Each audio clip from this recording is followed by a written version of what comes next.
Police headquarter Hyderabad में DSP CIA Iftikhar बुर्रो की press conference. Media से गुफ्तगू करते हुए डीएसपी सीआईए इफ्तिकार बुर्रो ने कहा कि कासमाबाद में 16 फरवरी और 18 अप्रैल को 2 डकैतियों की वारदात हुई जो 46 लाख की डकैतियां थी, जिसमें से 36 लाख बरामद कर लिए गए हैं। पहली वारदात के 2 मुल्जिमान हाकिम नारेजो और अकबर नारेजो, दूसरी वारदात में अल्लादास जरदारी और वर्द अली गिरफ्तार कर लिए गए हैं। उनका ताल्लुक ऑर्गेनाइज गैंग से है। सीसीटीवी कैमरे की मदद से गिरफ्तारी की।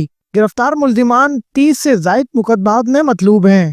हमने ये जो कासमाबाद में ये जो हमने क्राइम डिटेक्ट किया है, वो बैंक में एक बंदा मौजूद था और बाहर दूसरे बंदे करोड़ा कार में और एक मोटरसाइकिल में वो बंदे वेट कर रहे थे। जैसे ही मिर्जा साहब ने 40 लाख रुपए निकाल के बाहर आया, अंदर वाला बंदा उसके पीछे से आया, वो आगे गया, अपनी गाड़ी में बैठा, तो क्रिमिनलों ने उनको ट्रेस किया।